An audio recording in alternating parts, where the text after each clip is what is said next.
நேற்று முன்தினம் நடைபெற்ற இந்தியா வெர்சஸ் இங்கிலாந்து T20 உலகக்கோப்பைக்கான அரையிறுதிப் போட்டியோட சிறப்புகள் என்னன்னு பார்த்தா, டாஸ் வின் பண்ண இங்கிலாந்து பவுலிங் எடுக்கிறாங்க.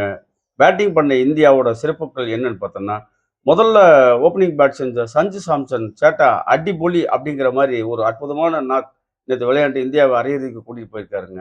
அவரை தொடர்ந்து வந்த சிவம் துபே ஒரு நல்ல ஃபார்முக்கு வந்திருக்கிறது ஒரு சந்தோஷமான விஷயம். அதை எடுத்து முக்கியமாக சொல்லணும்னா நம்ம திலக் வர்மாவை சொல்லணும். ஏன்னா ஒரு சின்ன கேமியோ ரோல் விளையாண்டாலும் அது மேட்சுக்கு ரொம்ப முக்கியமான ஒரு திருப்புமுனையா அமைஞ்சிருக்குங்க.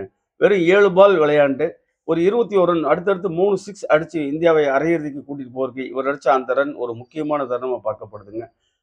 இங்கிலாந்தோட பேட்டிங் அப்படின்னு பார்த்தோம்னா எல்லாருமே ஒரு சப்போர்ட்டிங் கேம் ஆடினாங்களே தவிர கான்ட்ரிபியூஷன் கேம் ஆடினது யாருன்னு கேட்டா ஒரு ஜேக்கப் பெத்தல் மட்டும்தான். ஒரு 43 பால் விளையாண்டு ஒரு 105 ரன் அடிச்சு எல்லாரையும் மிரள விட்டாரு. மரண பயத்தை காட்டிட்டான் பரமா அப்படிங்கிற மாதிரி இருந்தது பெத்தலோட பேட்டிங். அடுத்து உலகத்தின் ஒரு ஆகச்சிறந்த பேட்ஸ்மேனாக ஒரு நட்சத்திர வீரராக பெத்தேல் ஜொலிப்பார் என்பதில் மாற்று கருத்து கிடையாது.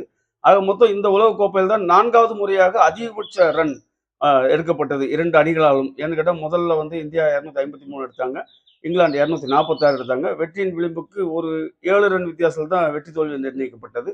ஃபீல்டிங் அப்படின்னு பார்த்தா 2 அணிகளுமே சொதப்பல் ஃபீல்டிங் தான். சஞ்சு சாம்சன் கொடுத்த கேட்சை இங்கிலாந்து பிடிச்சிருந்தாங்கன்னா மேட்சோட போக்கு மாறி இருக்கும். ஆனாலும் சஞ்சு சாம்சன் அதுலேருந்து தப்பிச்சு ஒரு 89 ரன் அடிச்சாருன்னா அது ஒரு ஆகச்சிறந்த பேட்டிங்காக பார்க்கப்பட்டது. ஒரு சின்ன சின்ன தவறுகளை சின்ன சின்ன வாய்ப்புகளை தவறிவிட்டால் அது எவ்வளோ பெரிய விளைவுகளை கொடுக்குங்கிறது இதெல்லாம் ஒரு சிறந்த உதாரணம்.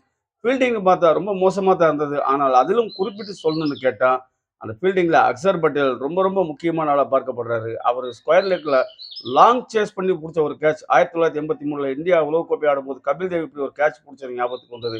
அது மட்டும் இல்லைங்க, பவுண்டரி லைன்ல சிவம் துபேவோட பார்ட்னர்ஷிப் போட்டு பிடிச்ச கேட்ச் வந்து ரொம்ப எக்ஸ்ட்ராடினரி கேட்ச். ஆக மொத்தம் இந்த 2026 உலகக்கோப்பை போட்டியில் பெஸ்ட் கேட்சஸ்ல அக்சர் பட்டேல் இடம்பெறுவார் அப்படிங்கிறது ரொம்ப முக்கியமான ஒரு விஷயமா பார்க்கப்படுது. அதை எடுத்து பவுலிங் கேட்டா எல்லாருமே பவுலிங்ல வந்து தர்ம பிரபுவா இருந்த போது நம்ம பூம்ரா மட்டும் கஞ்ச பிரபுவா இருந்து வெறும் 33 ரன் கொடுத்து அந்த மேட்சோட போக்கை மாத்தினார். அதுவும் குறிப்பா சொல்லணும்னா அவர் போட்ட கடைசி ஓவரில் வெறும் 6 ரன் மட்டும் கொடுத்து மேட்ச் இந்தியா பக்கம் கொண்டு வந்தது மறக்க முடியாத மறுக்க முடியாத ஒரு விஷயம். இதை அடுத்து இன்னொரு முக்கியமான விஷயம் என்னன்னா, இங்கிலாந்து சூப்பர் 8ல இருந்து தான் நல்ல பேட்டிங்கை கொண்டு வந்தாங்க. லீக் போட்டியில் சொதப்புனாங்க. அதுக்கு என்ன காரணம்னா 2 பேர் தான். ஒன்று இங்கிலாந்தோட கோச் பிரண்டன் மெக்கலம். இவர் யாருன்னு கேட்டால் நியூசிலாந்தோட ஓப்பனிங் பேட்ஸ்மேன், சிஎஸ்கேவோட முன்னாள் அதிரடி ஆட்டக்காரர், கல்கட்டா நைட் ரைடர்ஸ்லேயும் விளையாண்டுருக்காருங்க. அவருடைய அற்புதமான அனுபவம் இங்கிலாந்து அணிக்கு கை கொடுத்துருக்கு. இதை தாண்டி இன்னொரு விஷயம் நம்ம இங்கே குறிப்பிடணும். என்னன்னு கேட்டோம்னா இங்கிலாந்தின் முன்னாள் ஆட்டக்காரர் வேகன். அவர் சொன்ன அந்த ஒரு விஷயம்தான் இன்றைக்கு இங்கிலாந்து ஒரு பேசுபொருளாக மாற்றிருக்கு. என்ன சொன்னாருன்னு கேட்டால் வேகன் என்ன சொன்னாருன்னா, நீங்கள் விளையாடுறது வந்து இந்தியாவிலையும் இங்கிலாந்தில் விளையாடுறீங்க. அந்த 2 நாட்டோட கிளைமேட் பிட்ச் கண்டிஷன் ஏறக்குறைய ஒரே மாதிரி இருக்கும். நீங்கள் இங்கிலாந்துலையும் இலங்கையிலையும் இந்தியாவிலையும் போய் விளையாடும் போது நம்ம இங்கிலாந்தில் விளையாடுறதா நினச்சி விளையாண்டிங்கன்னா ஏமாந்துருவீங்க. இந்தியாவில் ஒரு முன்னாள் ஜாம்பவான் சேவாக்னு ஒருத்தர் இருக்காரு. அவரோட கேமை ஃபாலோ பண்ணுங்க.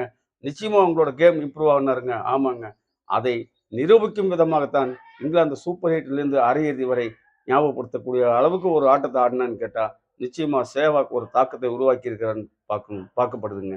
நாளை இறுதி ஆட்டம் நடக்கப் போகிறது. புகழ்பெற்ற நரேந்திர மோடி மைதானத்தில் இந்தியா 3வது முறையாக கோப்பையை வெல்லுமா அல்லது நியூசிலாந்து முதன்முறையாக கோப்பையை வெல்லுமா என்பதை பொறுத்திருந்து பார்ப்போம்.